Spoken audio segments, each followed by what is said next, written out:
안녕하십니까. 오늘은 사순절 23번째 날입니다. 오늘도 주님과 함께하는 행복한 하루가 되시기를 주의 이름으로 축복합니다.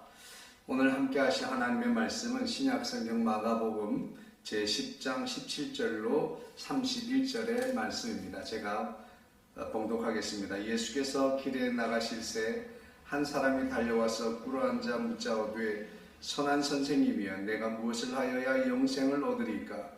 예수께서 이르시되 네가 어찌하여 나를 선하다 일컫느냐? 하나님 한 분 외에는 선한 이가 없느니라. 네가 계명을 안 하니 살인하지 말라, 간음하지 말라, 도둑질하지 말라, 거짓 증언하지 말라, 속여 빼앗지 말라, 네 부모를 공경하라 하였느니라. 그가 여짜오되 선생님이여 이것은 내가 어려서부터 다 지켰나이다. 예수께서 그를 보시고 사랑하사 이르시되 네게 아직도 한 가지 부족한 것이 있으니 가서 네게 있는 것을 다 팔아 가난한 자들에게 주라.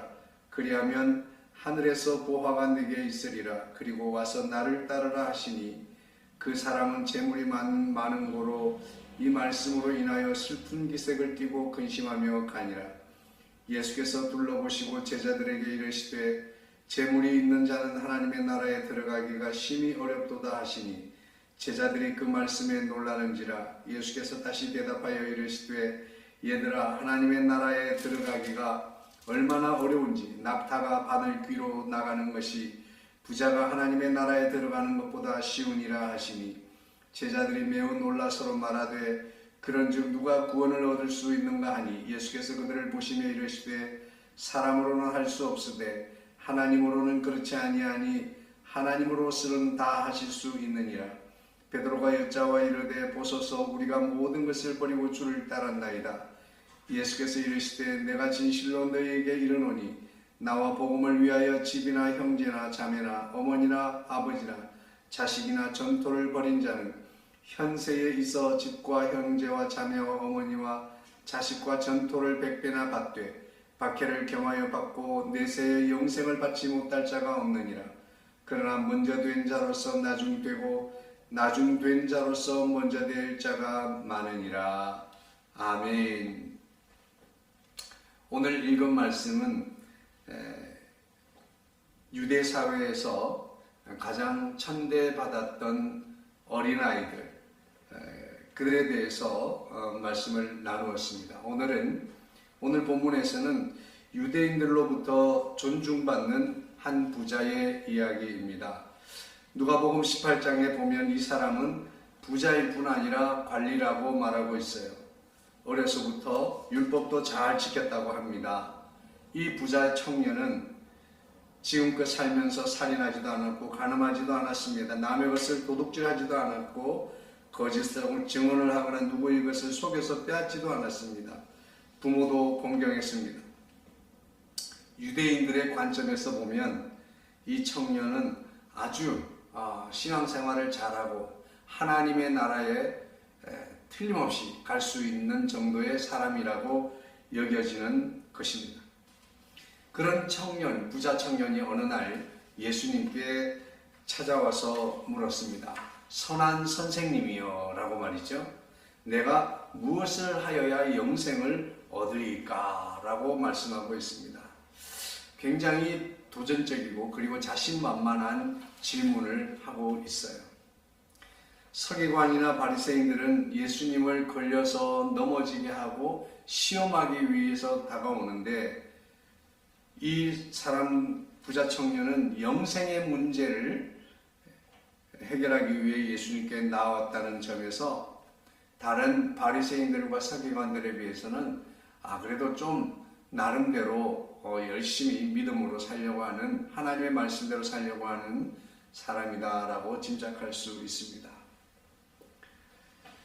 그런데 예수님께서는 부자 청년에게 그렇게 말씀합니다. 아직도 한 가지 부족한 것이 있다라고 그렇게 말씀하시고 있어요. 그러면서 내게 있는 모든 것을 다 팔아서 가난한 자들에게 주라고 그렇게 말씀하고 있습니다. 그렇게 하면 하늘의 보화가 내게 있을 것이다.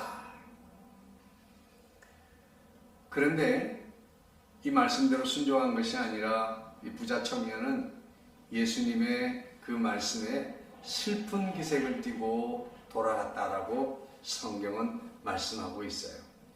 왜 슬펐을까요?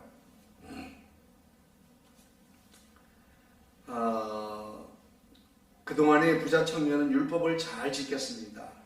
살인하지도 않았고 남의 물건을 탐하지도 않았고 영생의 문제에도 관심이 많아서 내가 천국에 가면 어떻게 칭찬을 받을 수 있을까 그렇게 고민하는 사람이에요. 그런데 이 부자 청년이 그렇게 도둑질하지 않고 잘 살 수 있었던 것은 그의 삶이 매우 넉넉했기 때문이 아닐까 생각을 해요. 뭐 도둑질할 만큼 간절하지도 않고 그리고 고아와 과부를 도울 만한 넉넉함이 있고 말이죠. 그냥 매일매일 하루보다 하루 먹어야 되는 그런 아주 이 힘들고 어려운 삶에 있었다면 그가 여전히 하나님 말씀대로 그렇게 잘 지키며 살았을까 하는 겁니다.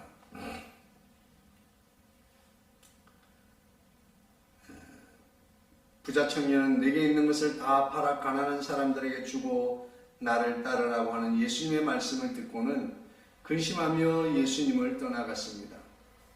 자기가 많은 재산을 포기하면서 예수님을 따라야 할까라고 하는 것입니다. 우리가 이 등식을 생각해 보면 예수님과 재물 그 사이에 어느 쪽이 더 클까라고 이렇게 이 표시를 한다 그러면 이 청년은 마음의 결정을 하지 못했습니다. 예수님이 더 커야 함에도 불구하고 그는 율법을 잘 지켰지만 여전히 재산에 대한 마음을 내려놓을 수가 없었습니다.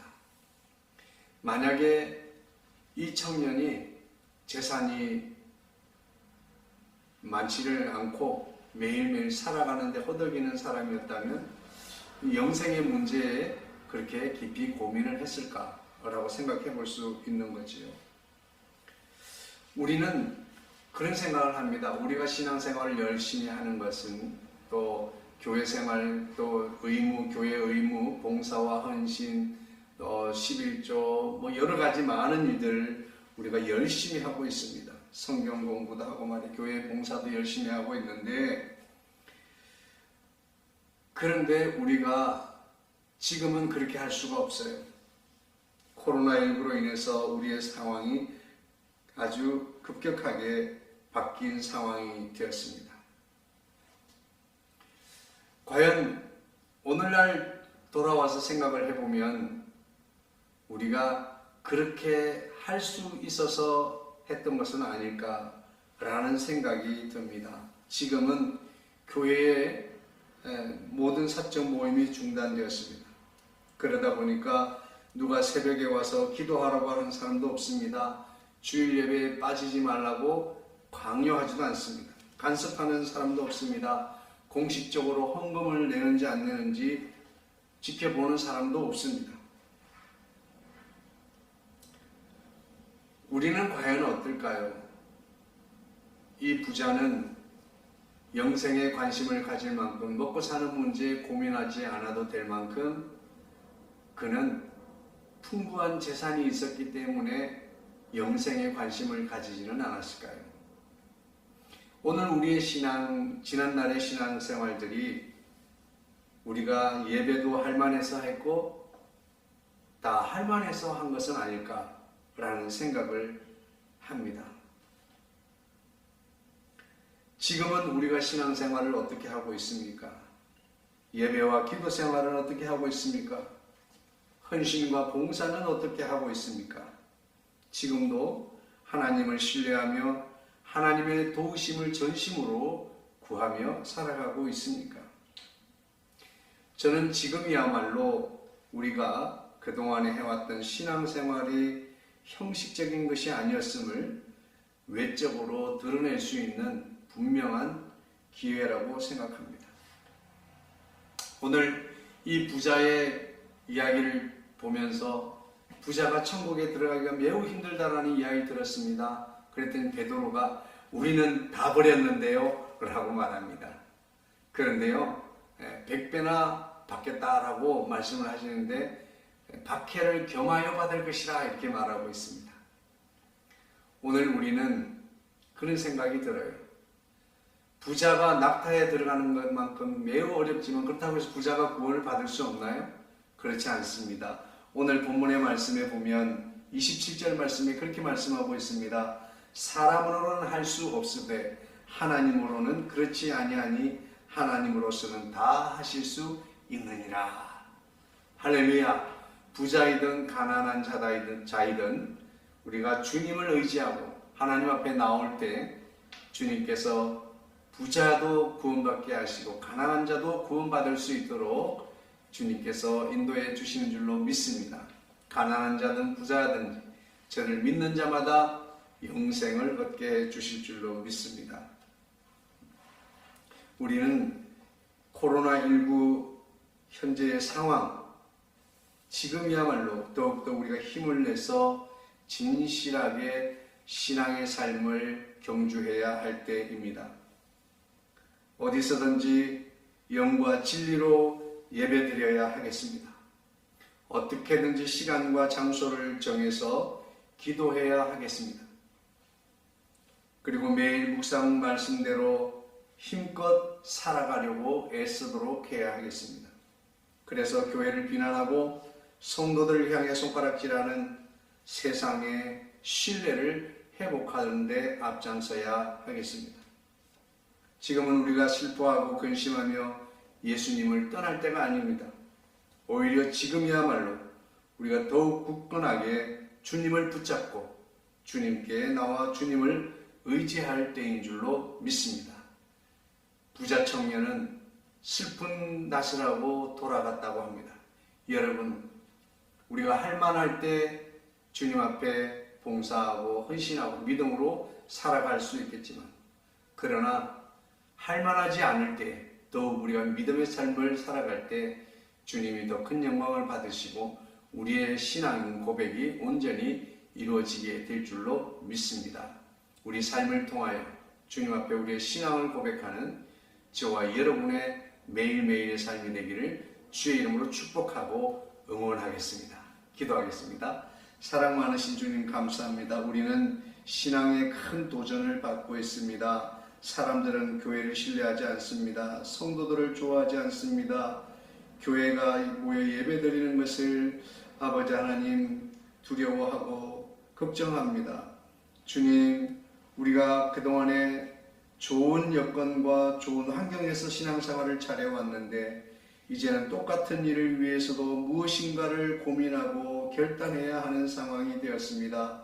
하나님 아버지, 우리가 그동안 그렇게 많이 기도하고 주님을 예배한 것은 지금을 위함입니다. 아버지 하나님, 우리가 그렇게도 많이 사랑을 이야기한 것도 지금을 위함인 줄로 믿습니다. 지금이야말로 우리가 더욱 힘을 내서 주님을 신뢰하게 하시고 주님을 향해 비웃고 우리를 향해 비웃고 손가락질하는 사람들을 사랑하게 하여 주옵소서. 사랑이 많으신 아버지, 이 시간 땅에 모든 교회들을 축복하시고 교회들마다 힘을 내게 하시고 아버지 하나님, 이 세상의 소금과 빛으로서 이 시대적인 사명을 잘 감당하는 교회들 되게 하시고 성도들 되게 하여 주옵소서. 모든 말씀 우리 주 예수님의 이름으로 기도하옵나이다. 아멘. 할렐루야. 사랑합니다. 응원합니다. 축복합니다. 샬롬.